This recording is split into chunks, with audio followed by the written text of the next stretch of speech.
to trade or not to trade? That will be the question that we all will be asking of the Chicago Bears and how they will handle the Justin Fields situation.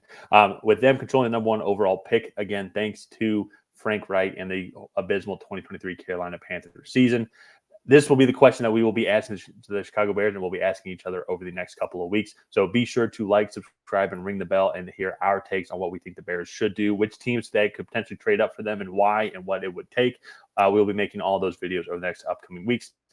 Ryan and I, we're going to break down the 2023 NFL season of the Bears and also preview the 2024 offseason and give a little debate at the end on if we think they should keep Justin Fields or potentially go for Caleb Williams, Drake May, or hypothetically Jada Daniels also if they really fell in love with him. So, Ryan, let's pull up their overall statistics here. And so I think I love seeing teams over, like, you just see the incremental improvement. Like, I look at some of these stats here overall. Like, for example, the defensive passing stats, they gave up 4,000 yards on the season, but I would want to go back and look up and see. Let me pull up their defensive stats here over their first couple of games, passing wise. I mean, they were just an open book. I mean, they were just an absolute. They were open for business, giving up so many passing yards. They made Jordan Love in week 1 look like an absolute saint. They made Baker Mayfield at the time look like, holy cow, this guy looks great. Turns out he actually was pretty great. Yeah. Then Kansas City put up 303 on them in week 3. Then they gave up 214 to Russell Wilson, which was above average for how much Russell Wilson was averaging per game throughout the season. Made Sam Howell look like a genius. So, like, those first 5 games, they just gave up so many passing yards. Yeah. And rushing wise, I think some of the rushing numbers might be a little skewed early on just because of how weak they were passing the ball. But definitely in the second half of the season, I think their #1 defensive ranking is absolutely deserved, especially trading for Montez Sweat and adding him. The defensive front is vastly improved, and they're extremely formidable. But I think one of the things we're going to get to kind of on the next slide here, when we get to that in a second, is I look at their sacks ratio. They only had 30 sacks on the season, 31st overall, and I think that could be a clear indicator on what they might do with their 9th overall pick, their natural pick in the draft, if they decided trade Justin Fields and go with the QB at #1. So I think that'll be very interesting.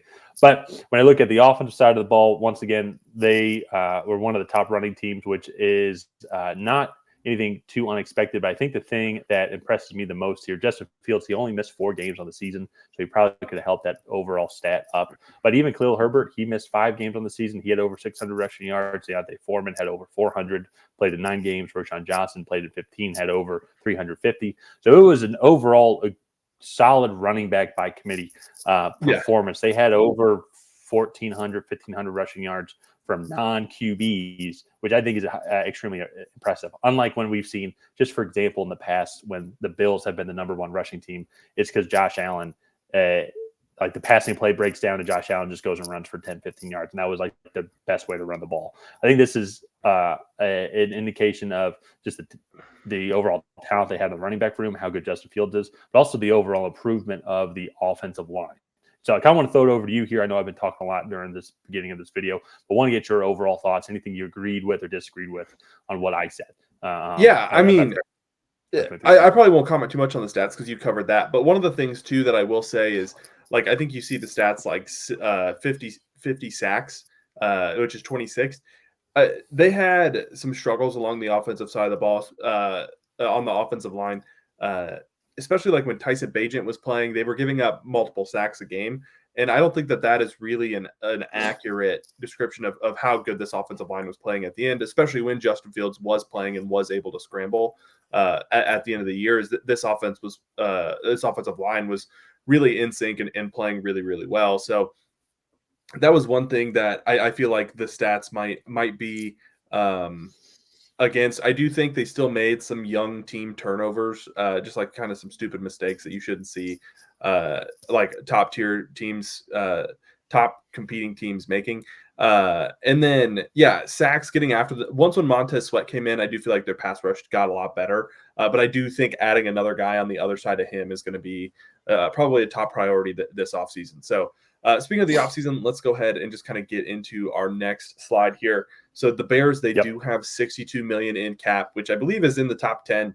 There are a few teams that have over 70 and one with over 80. And so, yeah. And then Yannick Ngakoue, Justin Jones, Jalen Johnson, Lucas Patrick, and Darnell Mooney are all free agents. Pretty significant free agents there. Yannick Ngakoue has been kind of a journeyman defensive end that is some good depth there. Jalen Johnson has been one of their top corners, somebody that they're definitely going to want to bring back. And Darnell Mooney is wide receiver 2B, I think. I would say Cole Kmet is more of their second true Cole receiver. Kmet is definitely. Yeah.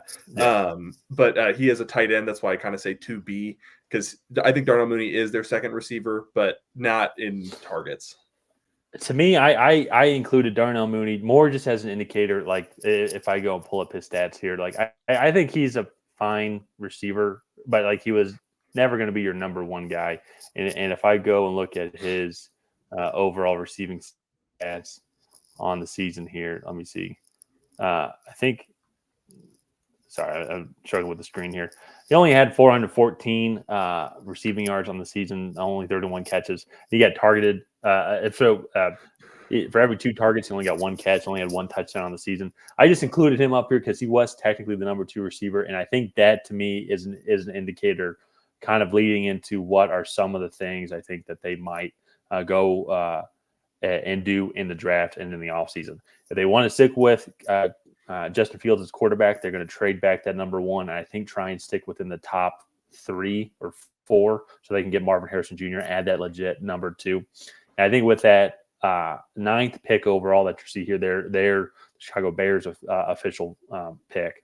And I did not include this in here as you'll see on the team under the team needs section. But I think an edge rusher, like I think this is where we could see the first defender come off the board, like a Dallas Turner or Chop Robinson, Jared Verse, Laiatu Latu, because I think that's where, as much as the defensive line improved, I think they were just very beefy up front. Montez Sweat is definitely going to be a bigger defensive end, which is perfect for them. But I think if they want to go and get that speedster, that TJ Watt, Will Anderson Jr.-esque Myles Garrett type guy who can go and get you 15, 16 sacks in a season, I think that's where maybe we might see that first receiver come off, or that first defender come off the board. Now, I say that they decided to trade Justin Fields and use the number 1 pick to get Caleb Williams or Drake May, whoever they like more. Would not be surprised maybe then if that 9th pick of Dunze falls, they go get Roma Dunze there. So add to that room because they're going to need to go and get that. He'd be a really good fit. He'd be a really good fit. I think Romeo, in my opinion, as much I love Marvin Harrison Jr. and Malik Neighbors, are obviously going to fit in any offense. But then I think also for the listeners, Tyler calls Roma Dunze Romeo. He knows it's Rome. It's just I just call him Romeo. Yeah. And I know I just called it Romeo.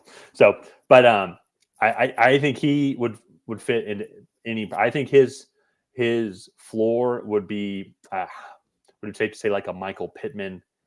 Because Michael Pittman's a true number 1. I'm trying like his floor would be just a solid, reliable number 2 receiver. At his floor. Mike Williams is a Pro Bowler. I feel like that's a pretty low floor or a pretty high floor. So his floor is a Pro Bowler though. Like I can see him being in there. At worst, if he's not the number 1 guy, he's going to be an amazing compliment and can still go and average you 800, potentially even push for 1,000-yard season just with his overall receiving skill set, his deep ball. Contested catch capabilities.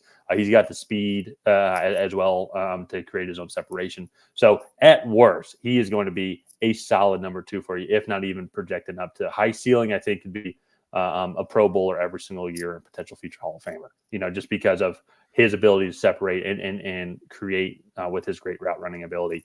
So they could go that route, but then if they still decide to go Caleb Williams, they know that they're not going to be picking until 75. They could potentially still pick at the 9th pick, or if Romeo's off the board and they don't really like the edge rushers there, potentially trade back, maybe try and get a late second rounder, try and fill that gap, and then go address the defense with the 16th pick overall. And I think that is a potential option because I go and look at who potentially what might be available there. If someone's wanting a receiver to jump over some teams, I'm looking at Indianapolis maybe might want to trade up and go get Romeo. I think the Saints could go and do that. Seattle, maybe they want an edge rusher and want to go get that first guy off the board. Probably not. Cincinnati or Jacksonville, maybe they can go and try and jump up because both teams need to solidify that offensive line. There are some potential trade back options for the Bears to get a haul, I think, also from that 9th pick. So it'll be interesting to see how they navigate that. But first, they're going to have to figure out what they want to do with Justin Fields, and then the dominoes will fall from there. Yeah. Yeah. I mean, that is probably the biggest scenario, I think, of the offseason in the NFL is what do the Bears do with Justin Fields? Because he is playing at a high level, but the problem is he's going into his 4th year on his rookie deal, whereas you could get, if you draft Caleb Williams first overall, you reset that quarterback contract clock, right? And then, I mean, there's still debates whether Caleb Williams is as good as Justin Fields is right now, let alone after he plays in the NFL for a year or two and really starts to develop how good could he really be. So that's going to be the biggest I think conversation this offseason. And I don't necessarily agree with you that I think they'll have a decision made by the combine, because I think they'll probably take the time at the combine to interview Caleb Williams and look at him at a much closer level at the combine. I think maybe shortly after we'll have a decision. So yeah, well, I feel like the longer if they really like a guy, I feel like the longer they wait, then the asking price for Justin Fields goes down. So I almost wondered, you have to do your evaluation of Justin Fields to even see if it's worth looking at these guys. But then I say that though, but I see your point though. It's like you have to do your evaluation of Justin Fields, but you also need to be due diligent. Like if we're going to trade him, we need to make sure that we know we have the guy, because we have control of everything. So we might as well take our time. So I do see your point there. And I think that's a very fair point. So yeah, I like what the Bears have going for them. I think they definitely ended the season on the Packers game was a little bit of a low note, but I think all in all, they were much improved this year, and we really kind of saw Matt Eberflus saved his job. By all means there in the last 6 games. So yeah. So absolutely. That's a great point. So let's go ahead and wrap this video up here. If you guys have not already, please go ahead and like and subscribe. Leave a comment down below on what you thought of the Bears 2023 season. Do you want to see them trade Justin Fields and draft Caleb Williams? Do you want to trade the 1st overall pick and keep Justin Fields? Let us know what you would do down below. And other than that, we will see you guys next time.